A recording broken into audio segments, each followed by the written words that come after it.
It started with a few blue dots, but the dots continued to expand and expand. Samantha decided to go to the vet with her dog Max eventually. When the vet saw Max, he immediately looked shocked at Samantha and asked her why she waited so long to bring Max in. Samantha fell down on her knees when the vet started to explain what he had discovered in his tests with Max. Samantha's thoughts immediately went back to that fateful day when Max ran away from her. She knew that this must have happened there, and the man who had found Max clearly had something to do with the state her poor puppy was in now. But what caused the blue spots on Max, his tongue? What did the man who found him have to do with them? And would Samantha be able to save her puppy in time? But before we start, smash the like button and make sure to subscribe if you haven't, and hit that notification bell so that you won't miss any new stories. As Samantha had never seen anything like this before, she had only recently adopted her new puppy Max and was over the moon with her joyful companion. She tried to spend as much time together as possible, but this did not prevent her from losing sight of him on one of their walk outside. And these small lapses of focus would have immense consequences. She had been talking to one of her neighbors who was out on a jog. Samantha had not anticipated this at all and did not have a tight grip on the leash. Within a second, she had lost control of her puppy. Samantha started running after Max as fast as she could, but the dog was much quicker than her, and it did not take long before it disappeared into an alley. Samantha followed it in there but did not see or hear the dog anymore. She started to panic. Max was too young to listen to his name, so Samantha had to think of something else to find her dog. She started to shout, "Help! Help! My puppy ran away!" And she did this until she heard somebody respond to her about a minute later. The voice shouted back that there was a puppy in their garden. And sure enough, when Samantha came into the garden, she quickly spotted Max lying down in the garden. She could not be more relieved, but did not realize that her worries had only just begun. She picked Max up and cuddled the puppy as hard as she could. She thanked the man a million times for finding her beloved puppy, and then quickly took him home again. At home, Max quickly went to his favorite sleeping spot and dozed off within a minute. Samantha planted her ass down on the couch and started watching a show. But she also dozed off and, to her surprise, was able to sleep for 2 hours straight. And in all that time, it was clear that Max had remained unmoved. This was not like her puppy at all. Max was always a restless ball of energy, and his naps during the day rarely exceeded half an hour, maybe an hour at best. She understood that he could potentially be tired, but this was much more than she expected. Concerned, Samantha decided to try and wake Max up. After seeming a bit dazed, Max reacted very happy to see his owner, and he stuck out his tongue. That is when Samantha saw it. She almost jumped back in pure surprise. She had never seen anything like this before, especially not on her puppy. The dog's tongue was covered in blue spots that Samantha could swear had not been there before. Had Max maybe eaten something like blueberries that had collapsed his tongue? Samantha quickly started to check if the spots could be rubbed off. But this was not the case as expected. These spots were embedded in Max, his tongue, and clearly had come from it reacting to something.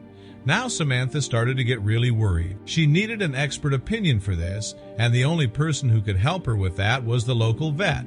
The man had already seen Max once before when she had him checked out and chipped. She needed to make an appointment right away. Samantha hurried through the doors of the veterinary clinic, Max cradled in her arms. The receptionist immediately noticed the urgency in her eyes and gestured her toward the examination room. As they waited for the vet, Samantha gently stroked Max's fur, trying to soothe both the puppy and herself. "He's been so lethargic," she explained to the nurse, "and there are these odd blue spots on his tongue." She opened Max's mouth gently to show the nurse. The blue spots stood out starkly against the pink, a mysterious anomaly that deepened Samantha's worry. The vet, Dr. Matthews, entered with a calm, reassuring presence. He began examining Max, feeling his limbs, checking his vitals, and looking closely at the blue spots on his tongue. Samantha described the past few days. "He just ran off suddenly during our walk, and then these spots appeared." Her voice trembled. "I'm worried I missed something." Dr. Matthews listened attentively, occasionally asking a question or nodding. After a careful check, Dr. Matthews looked up. "These spots are quite unusual. I haven't seen anything quite like this before. Samantha's heart sank. We'll need to run some tests, he continued. We'll start with blood work and scans, he said, outlining the next steps. In the adjoining office, Samantha filled out paperwork for Max's tests. Each form felt like a leap into the unknown. The receptionist, with a gentle smile, assured her they would move quickly. Samantha nodded silently, her thoughts swirling with possibilities. As she finished, Dr. Matthews returned. We'll need a few days to analyze the results. I know waiting is hard, but we want to be thorough. A nurse came to escort Max for testing. With a heavy heart, Samantha prepared to leave. Holding Max's collar brought a rush of emotion. We'll take good care of him, Dr. Matthews reassured her. She nodded, her throat tight. Stepping out into the cool air, she felt the sting of absence. Back home, the silence was unbearable. Samantha tried to distract herself, but everything reminded her of Max's bark, his collar's jingle, the warm spot where he'd nap. The emptiness was overwhelming. Lying in bed again, she tried to reconstruct the day Max went missing, searching for clues. It was like trying to complete a puzzle without all the pieces. The night dragged endlessly. Samantha tossed and turned, haunted by images of Max in the clinic. Sleep never came. As dawn broke, Samantha remained awake, haunted by the day Max disappeared. Driven by desperation, Samantha returned to the alley where Max had vanished. She spoke with neighbors, joggers, and families who frequented the area, asking about strange sights or plants, but every conversation ended with the same helpless expressions. No one had seen anything unusual. Despite exhaustive efforts, Samantha found no leads. In one last effort, Samantha reached out to the local pet community flyers, visits to parks, conversations with fellow dog owners.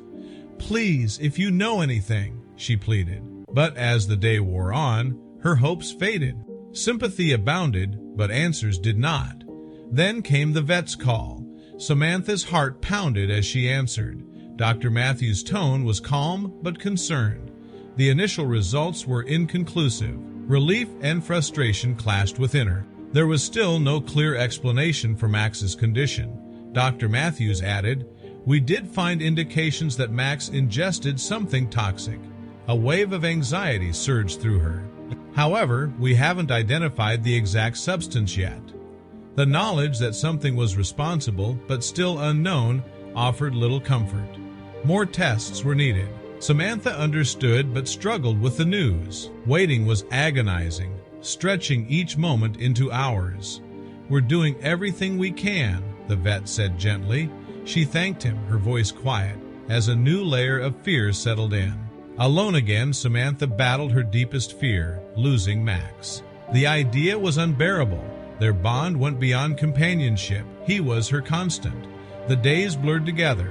Samantha tried to distract herself but failed. At the kitchen table, surrounded by vet brochures and notes, Samantha felt powerless. Answers remained elusive, and nothing seemed to match Max's symptoms.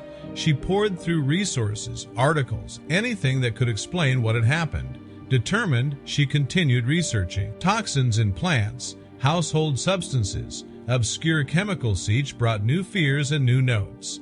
Her living room became a war room of information. She clung to the hope that somewhere, within the data and effort, she would uncover something to help Max recover. As she sifted through the information, Samantha's mind drifted back to the day Max went missing.